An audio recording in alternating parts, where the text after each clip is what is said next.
Bueno, agradezco en primer lugar a las autoridades del Colegio de Abogados por la posibilidad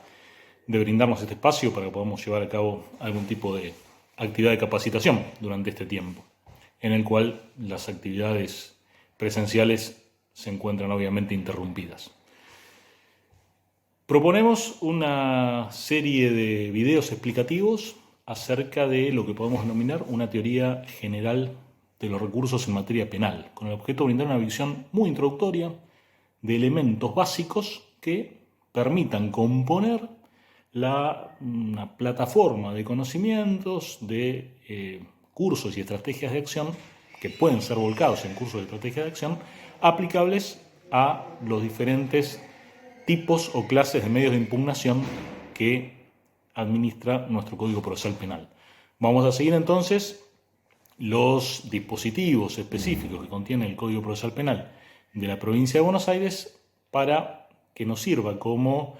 itinerario a recorrer durante el curso de esta breve capacitación.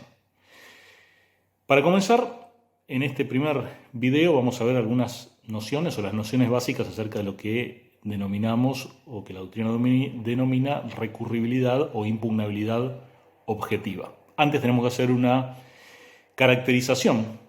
por ahí debemos comenzar, a hacer una caracterización de lo que se entiende o cuál es la noción de recurso en el marco del proceso, entendido como un requerimiento de las partes,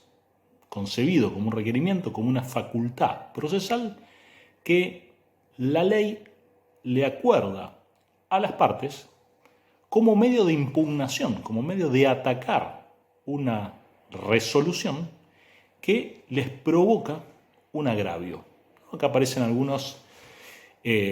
nociones, como la noción de impugnación y la noción de agravio, las cuales se encuentran indisolublemente asociadas como forma de legitimar a la parte que interpone el recurso contra esa resolución que le provoca un perjuicio, al existir una discordancia, una diferencia entre lo que la parte pretendía y aquello que resuelve, en definitiva, el juez que está llamado a emitir una decisión acerca de esa pretensión.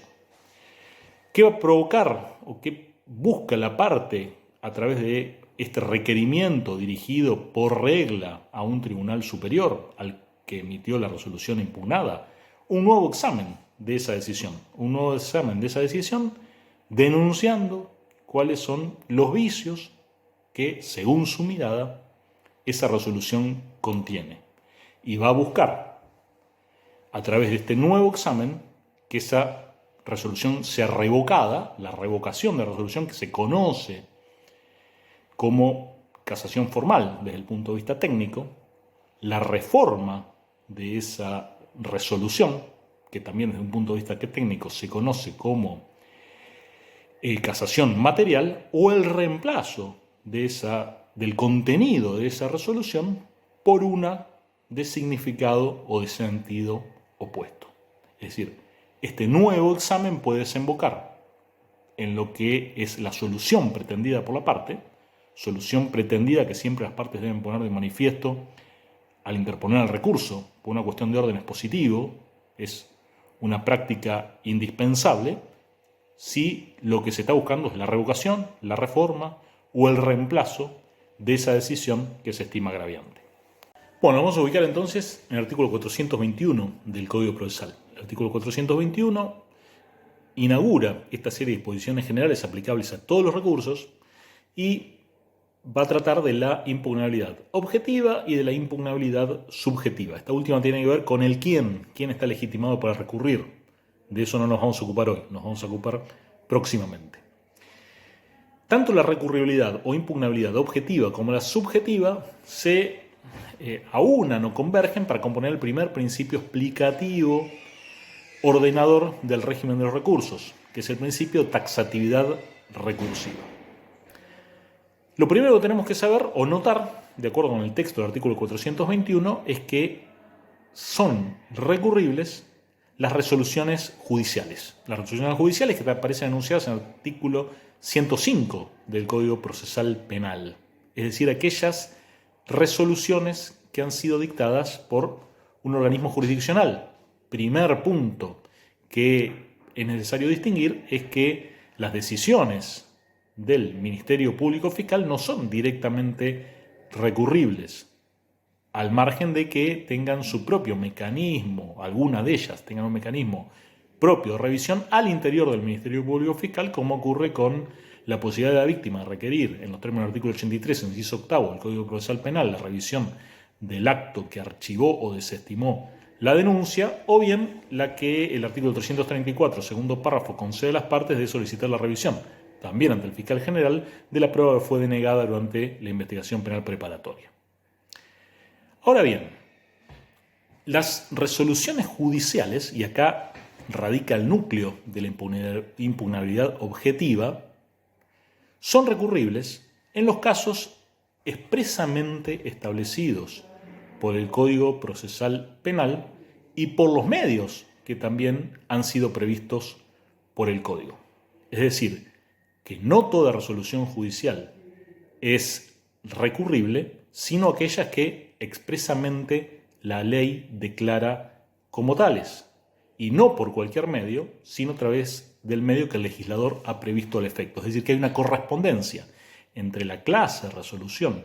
que la parte pretende atacar y el recurso que tiene disponible al efecto. Por ejemplo, la sentencia definitiva dictada por el juez correccional luego de la realización del juicio oral y público, después de que las partes pactaran un juicio abreviado, es impugnable por el recurso de apelación como medio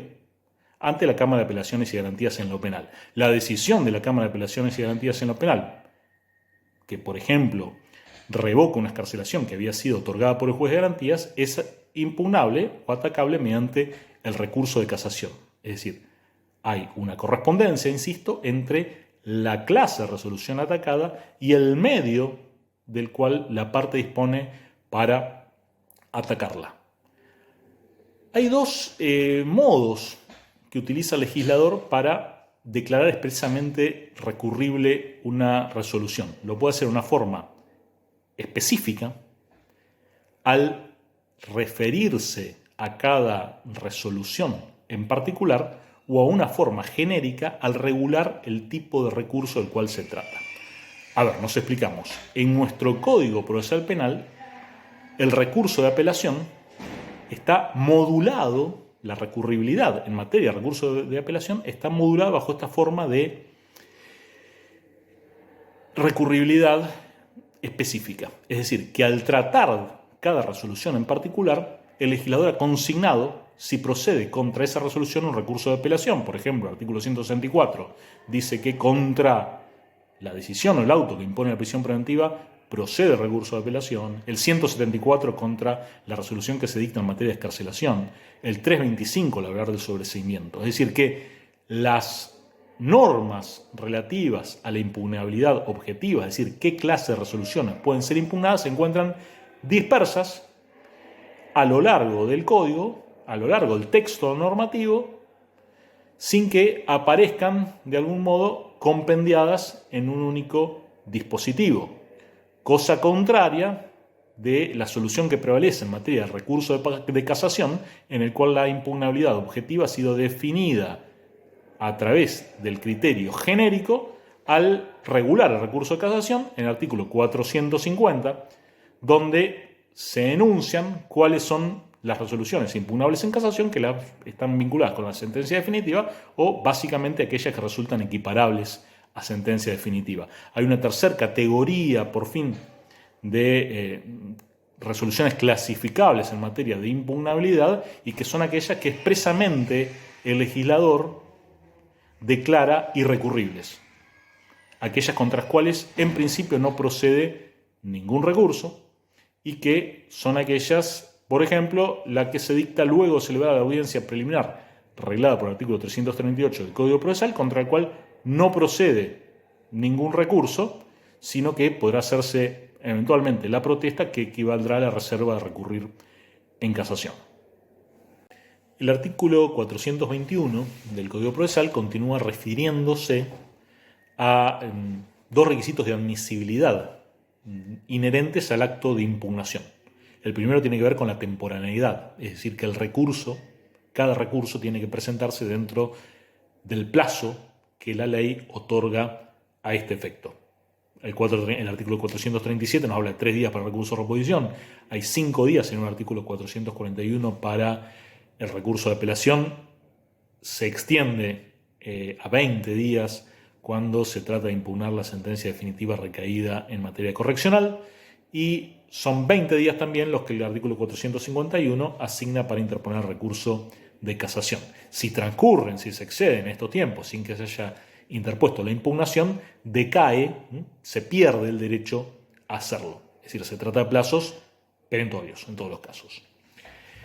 Luego, cada recurso también tiene que interponerse cumpliendo los requisitos, satisfaciendo los requisitos de forma propios de cada uno de ellos. Tenemos en el artículo 442 los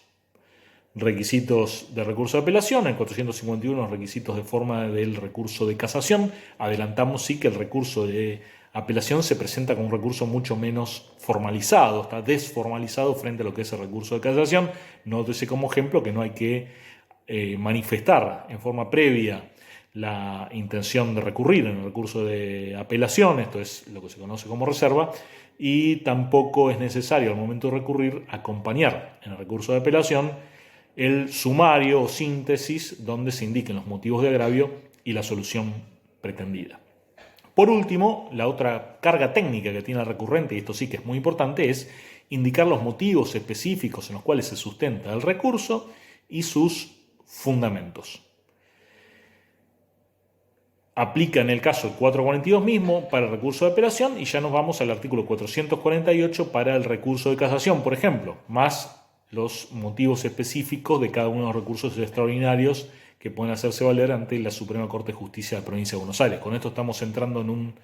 tema de clasificación, pero sí que es importante mencionarlo brevemente, y es que aquellos recursos que no están limitados en lo que hace a sus motivos se denominan recursos amplios u ordinarios, como ser el recurso de apelación, mientras que aquellos que están legislados limitando o circunscribiendo sus motivos a algunas situaciones específicas, como ser el recurso de casación y los recursos extraordinarios de nulidad, inaplicabilidad de ley y de inconstitucionalidad ante la Suprema Corte de Justicia de la provincia, son recursos que se conocen como recursos extraordinarios o limitados, precisamente porque no existe la amplitud con la cual se discute a nivel de los recursos ordinarios, del cual el de apelación es el ejemplo típico. Bueno, vamos a centrarnos ahora en los motivos de agravio, la indicación específica de los motivos de agravio y sus fundamentos, lo cual es una cuestión absolutamente relevante desde el punto de vista de la eficacia argumental, de la eficacia en el orden expositivo que debe tener un recurso. Por motivos de agravio, ¿qué es lo que entendemos? Yo prefiero entender por motivo de agravio lo que es un eje, un elemento temático que le causa perjuicio al impugnante en la medida que ha recibido un incorrecto o un defectuoso tratamiento en el marco de la resolución que se está impugnando.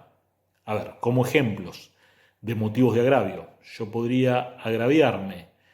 de una decisión porque valora incorrectamente la prueba relativa a la autoría del imputado, un motivo de agravio, porque quebranta el principio de proporcionalidad como pauta rectora de la procedencia de la prisión preventiva, otro motivo de agravio, porque valora prueba obtenida en violación de garantías constitucionales, otro motivo de agravio, porque aplica erróneamente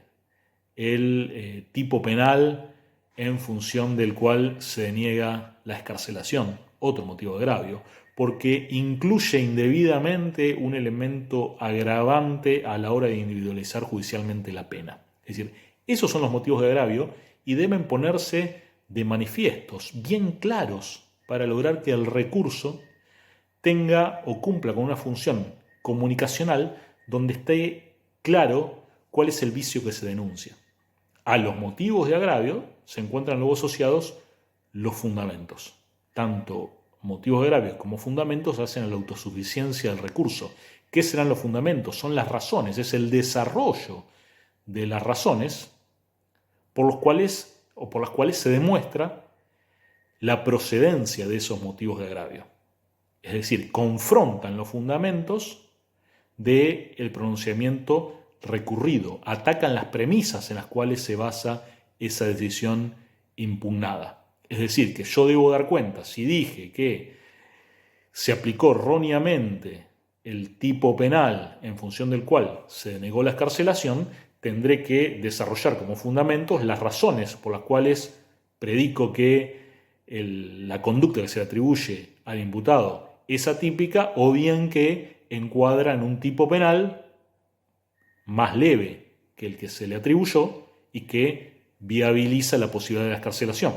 Si yo ataco como motivo grave una resolución porque valoró prueba obtenida en violación de garantías constitucionales, tendré que explicar, desarrollar los fundamentos por los cuales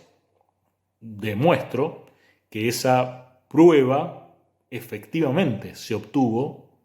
al margen de los carriles que la Constitución habilita para la producción y la incorporación de la prueba al proceso.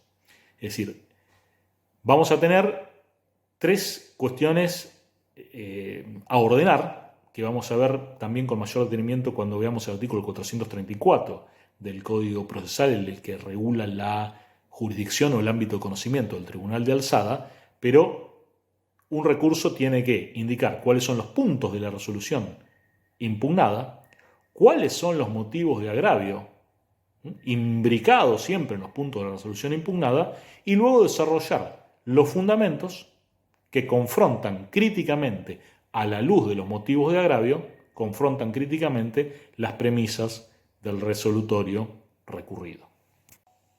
Bueno, este primer video cierra acá. Hemos dado un panorama general de lo que es la recurribilidad o impugnabilidad objetiva. En el próximo encuentro vamos a responder a otra pregunta, no a la pregunta del qué y del cómo, recurribilidad objetiva, sino a la pregunta del quién, es decir, de la legitimación subjetiva para recurrir. Recordemos que la impugnabilidad objetiva y la impugnabilidad subjetiva se aunan o conjugan para componer el primer principio ordenador, como dijimos al comienzo de este video, del régimen recursivo como subsistema de normas. Esto es el principio de taxatividad en materia recursiva. Bueno, muchas gracias y nos veremos en el próximo video si continúan visualizándolos.